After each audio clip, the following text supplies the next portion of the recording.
সম্মানীয় দর্শক বন্ধুগণ, বিহারের পর পশ্চিমবঙ্গে শুরু হতে চলেছে এসআইআর অর্থাৎ ভোটার তালিকার নিবিড় সংশোধন। এই সংশোধনের সময় 2002 সালের ভোটার তালিকায় যাদের নাম রয়েছে তাদের কি ডকুমেন্টস জমা দিতে হবে, বা পরবর্তী ক্ষেত্রে যাদের জন্ম 2002 সালের পর তাদেরকেই বা কী ডকুমেন্টস দিতে হবে। পাশাপাশি 1987 সাল থেকে 2002-এর মধ্যবর্তী সময়ে যাদের জন্ম তাদেরই বা কোন ডকুমেন্টস জমা দিতে হবে, সম্পূর্ণ তথ্য আপনাদের এই ভিডিওতে আমি জানাবো।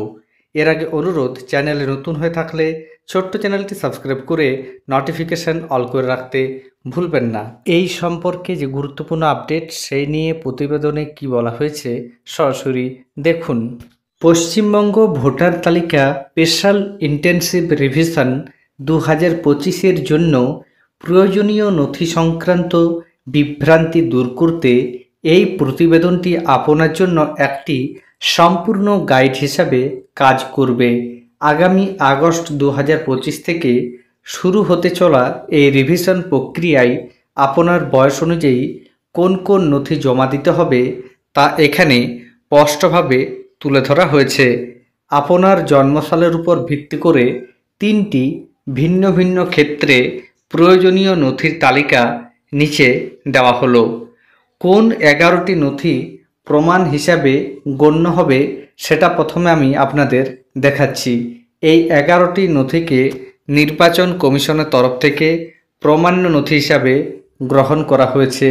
অর্থাৎ এই 11টি নথির মধ্যে যে কোনো একটি নথি থাকলেই আপনি ভারতীয় বলে প্রমাণিত হবেন। প্রথম নথিটি হচ্ছে কেন্দ্রীয় বা রাজ্য সরকার বা কোনো রাষ্ট্রায়ত্ত সংস্থার দ্বারা কর্মচারীদের দেওয়া সচিত্র পরিচয়পত্র বা পেনশন পেমেন্ট অর্ডার। দ্বিতীয় হচ্ছে ভারত সরকার, স্থানীয় কর্তৃপক্ষ, ব্যাংক, পোস্ট অফিস, এলআইসি বা কোনো রাষ্ট্রায়ত্ত সংস্থা দ্বারা 1 জুলাই 1987-এর আগে জারি করা যে কোনো পরিচয়পত্র, সার্টিফিকেট বা নথি। 3 নম্বর রয়েছে উপযুক্ত কর্তৃপক্ষ দ্বারা জারি করা জন্ম সার্টিফিকেট। 4 নম্বর রয়েছে পাসপোর্ট। 5 নম্বর রয়েছে স্বীকৃত বোর্ড বা বিশ্ববিদ্যালয় দ্বারা জারি করা মাধ্যমিক বা উচ্চশিক্ষার সার্টিফিকেট। তারপর রয়েছে উপযুক্ত রাজ্য কর্তৃপক্ষ দ্বারা জারি করা স্থায়ী ঠিকানার সার্টিফিকেট।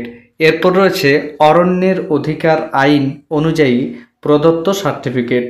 এরপর রয়েছে উপযুক্ত কর্তৃপক্ষ দ্বারা জারি করা ওবিসি, এসসি, এসটি বা অন্য কোনো জাতির সার্টিফিকেট।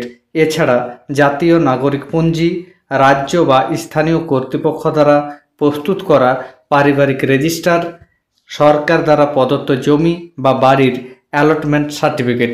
এই সকল নথির মধ্যে যে কোনো একটা নথি আপনার কাছে থাকলে আপনি নাগরিক হিসাবে প্রমাণিত হবেন। এবার দেখুন, যে সকল ব্যক্তির জন্ম 1 জুলাই 1987-এর আগে তাদের কি লাগবে দেখুন। বলা হচ্ছে আপনার যদি 1 জুলাই 1987-এর আগে জন্ম হয়ে থাকে তবে আপনার জন্য সুখবর। আপনাকে মাত্র একটি নথি জমা দিতে হবে। এই একটি নথি হিসাবে আপনি উপরে উল্লেখিত 11টি নথির মধ্যে যে কোনো একটি জমা দিতে পারেন। তাহলে বুঝতে পারছেন, উপরে যে 11টি নথি দেখানো হলো সেই 11টি নথির মধ্যে একটি নথি জমা করলেই হবে যাদের জন্ম 1 জুলাই 1987-এর আগে। তবে ওই 11টি নথি যদি আপনার কাছে নাও থেকে থাকে, আপনার নাম যদি 2002 সালের পশ্চিমবঙ্গের ভোটার তালিকায় থেকে থাকে, তবে সেই তালিকার পাতার একটা কপি জমা দিলেই হবে। অর্থাৎ 2002 সালের ভোটার লিস্টে ধরুন আপনার নাম রয়েছে, যে পাতায় আপনার নাম রয়েছে সেই পাতাটির একটি জেরক্স আপনাকে জমা দিতে হবে। যদি আপনার জন্ম 1 জুলাই 1987 থেকে 1 জানুয়ারি 2002-এর মধ্যে হয়ে থাকে তবে আপনাকে মোট 2টি নথি জমা দিতে হবে। প্রথম নথিটি নিজের জন্য। আপনাকে উপরে উল্লেখিত 11টি নথির মধ্যে যে কোনো একটি জমা দিতে হবে। যদি 2002 সাল নাগাদ আপনার বয়স 18 হয়ে গিয়ে থাকে এবং আপনার নাম সেই ভোটার তালিকায় থাকে তবে সেই তালিকার একটি কপিও জমা দিতে পারেন। তবে যদি 2002 সালে আপনার বয়স 18 না হয়ে থাকে তবে আপনাকে 11টি নথির মধ্যে অবশ্যই একটি জমা দিতে হবে। এছাড়া বাবা বা মায়ের জন্য একটা নথি আপনাকে জমা দিতে হবে। আপনার বাবা অথবা মায়ের মধ্যে যে কোনো একজনের একটা নথি আপনাকে জমা দিতে হবে। এটি উপরে উল্লেখিত 11টি নথির মধ্যে একটি হতে পারে, অথবা যদি তাদের নাম 2002 সালের ভোটার তালিকায় থাকে তবে সেই তালিকার একটি কপিও দেওয়া যেতে পারে।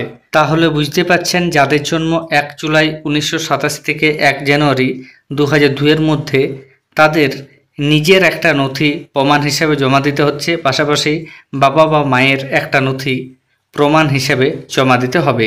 এবার দেখুন, 1 জানুয়ারি 2002 পর যাদের জন্ম তাদের মোট 3টি নথি জমা দিতে হবে।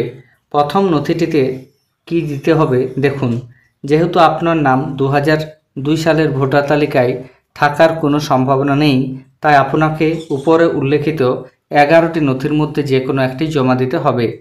এরপর আপনার বাবার একটা নথি দিতে হবে।